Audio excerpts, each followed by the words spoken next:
Hey guys, Jack Bennett here. Thanks for tuning into today's lesson.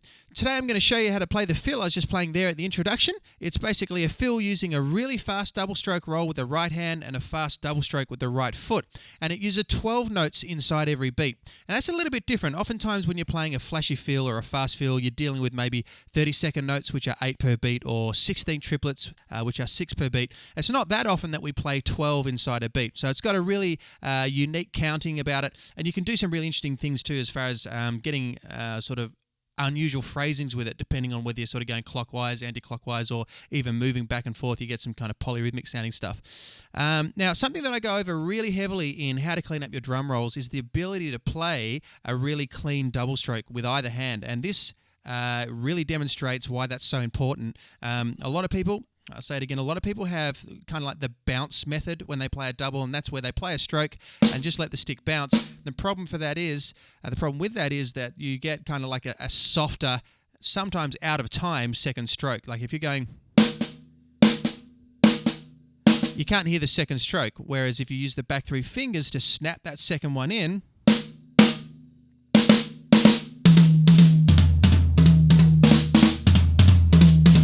you can hear the notes, okay? And if you're going to play this fill, you need to have that technique. So make sure you check that out, that package. So what we're doing is we're playing 12 notes inside a beat. And the first way to learn it is to go just using that cycle. So I'll break it down. It's always good when you're practicing any kind of new fill or sticking pattern. Once you understand the sticking pattern, is to play a bar of time and then the fill, okay? So you can really hear it in context. And we're just going to play in 4/4 time. I'm going to play a bar of the beat, and then I'll launch into the fill, and I'll show you exactly how I'm counting it. We go like this.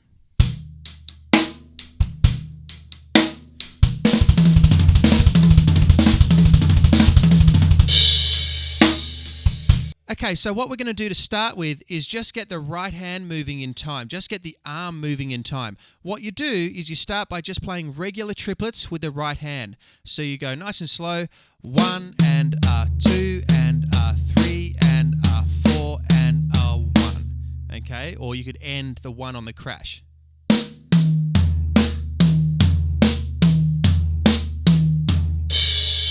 All right, now from there, what we're going to do, now this is not necessarily going to get you the most accurate counting, but just as far as trying to get the motion happening a little bit, just double up each of those, okay? So the triplets, instead of being singles,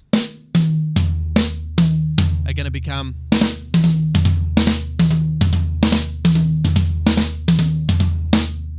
All right, and then in between each of them, you play a double right foot, and the notes, the actual note rate or the note value should be the same speed. Okay, so I'll break it down a little bit slower because this is where it gets really choppy. Instead of being, it's going to become.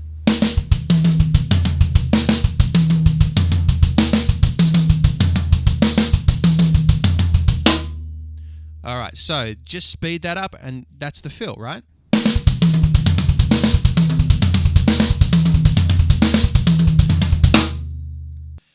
So the reason why it's 12 notes inside every beat is because we're playing 1, 2, 3. Each of them get doubled. 1, 2, 3, 4, 5, 6. And in between each of them, we play 2 doubles as well. So it's 1, 2, 3, 4, 5, 6, 7, 8, 9, 10, 11, 12. Okay, so that's the 12 notes inside every beat.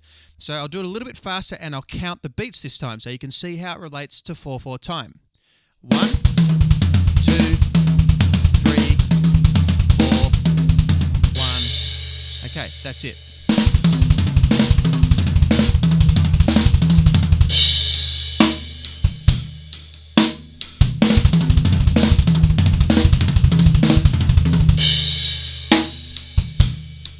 Okay, so you can do different directions as well. You can go anti-clockwise like I just did then, or if you want to mix it up even more, and this will really test your counting, instead of doing a cycle either clockwise or anti-clockwise where you always come back to the snare on the downbeat, try this. Go snare first, snare, floor.